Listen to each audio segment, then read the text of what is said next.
ಚಂದ್ರಗ್ರಹಣದ ನಿಜವಾದ ಮಹತ್ವ ಏನು? ಯಾರಿ ರಾಹು ಅಂತ ನೋಡೋಣ ಬನ್ನಿ. ನಮಸ್ಕಾರ, ನಾನು ಅರುಣ್ ಕೃಷ್ಣ. ಯಾರಿ ರಾಹು ಅಂತ ಹೇಳಿದ್ರೆ ಹಿರಣ್ಯಕಶಿಪುವಿನ ಮೊಮ್ಮಗ, ಸಿಂಹಿಕೆಯ ಮಗ ಈ ರಾಹು ಅಂತ ಭಾಗವತ ತಿಳಿಸ್ಕೊಂಡು ಹೋಗುತ್ತೆ. ಇನ್ನು ಕಥೆಗೆ ಬರೋದಾದ್ರೆ ಎಲ್ಲರಿಗೂ ಗೊತ್ತಿರುತ್ತೆ, ಸಮುದ್ರ ಮಂಥನ ಕಾಲದಲ್ಲಿ ಅಮೃತ ಉತ್ಪತ್ತಿ ಆಗುತ್ತೆ. ಅದನ್ನು ಸೇವಿಸಲು ದೇವತೆಯ ಪಕ್ಷದಲ್ಲಿ ಬಂದು ಕೂರ್ತಾನೆ ರಾಹು. ಸೂರ್ಯಚಂದ್ರರು ನೋಡಿ ಭಗವಂತನಿಗೆ ಹೇಳ್ತಾರೆ, ಭಗವಂತ ಚಕ್ರ ಪ್ರಯೋಗ ಮಾಡ್ದಂತ. ಇದು ಕಥೆ. ಅದರ ಒಳ ಅರ್ಥ ಏನು ಅಂತ ಹೇಳಿದ್ರೆ, ಪ್ರಕೃತಿಯಲ್ಲಿ 3 ಗುಣಗಳಿರುತ್ತೆ: ಸಾತ್ವಿಕ, ರಾಜಸ, ತಾಮಸ ಅಂತ. ಯಾವಾಗಲೂ ಘರ್ಷಣೆ ಉಂಟಾಗ್ತಾ ಇರುತ್ತೆ.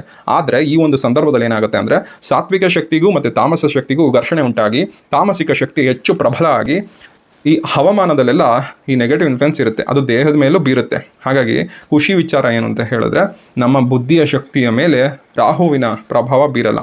ಆ ಬುದ್ಧಿಯನ್ನೇ ಸುದರ್ಶನ ಚಕ್ರ ಅಂತ ಕರೆದ್ರು. ಮೆಡಿಟೇಷನ್ ಮಾಡಿ ನಾವು ಶಾರ್ಪಾಗಿ ಇಟ್ಕೊಂಡಾಗ ನೆಗೆಟಿವ್ ಇನ್ಫ್ಲುಯೆನ್ಸು ನಮ್ಮ ಮೇಲೆ ಆಗೋದಿಲ್ಲ ಅನ್ನೋದಕ್ಕೋಸ್ಕರ ಮೆಡಿಟೇಷನ್ ಮಾಡೋದು ಹೆಚ್ಚು ಫಲಕಾರಿ ಅಂತ ಹೇಳೋದು.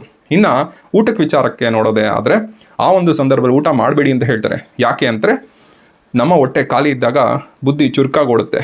ಇನ್ನು ಸ್ನಾನ ವಿಚಾರಕ್ಕೆ ನೋಡೋದಾದರೆ, ನಾವು ಮೆಡಿಟೇಷನ್ ಮಾಡೋಕ್ಕಿಂತ ಮುಂಚೆ ಸ್ನಾನ ಮಾಡೋದ್ರಿಂದ ಬುದ್ಧಿ ಪ್ರಶಾಂತವಾಗಿರುತ್ತೆ. ನಂತರ ಗ್ರಹಣ ಕಳೆದ ಮೇಲೆ ಸ್ನಾನ ಮಾಡೋದ್ರಿಂದ ಅಕಸ್ಮಾತ್ ಏನಾದರೂ ನಮ್ಮ ದೇಹದ ಮೇಲೆ ನೆಗೆಟಿವ್ ಇನ್ಫ್ಲುಯೆನ್ಸ್ ಆಗಿದ್ದರೆ ಅದು ಹೋಗಲಿ ಅನ್ನೋದಕ್ಕೋಸ್ಕರ ಸ್ನಾನ. ಅಂದರೆ ಇಲ್ಲಿ ಸಾಂಕೇತಿಕವಾಗಿ ಹೇಳ್ತಾ ಇದ್ದಾರೆ, ನಮ್ಮ ಬುದ್ಧಿ ಶಕ್ತಿಯ ಸುದರ್ಶನ ಚಕ್ರದಿಂದ ನಮ್ಮ ದೇಹದ ಮೇಲೆ ಆಗುವಂತಹ ನೆಗೆಟಿವ್ ಇನ್ಫ್ಲುಯೆನ್ಸ್ನ ಹೋಗಲಾಡಿಸ್ಕೊಳ್ಳೋದೇ ಈ ಗ್ರಹಣ ಅಂತ.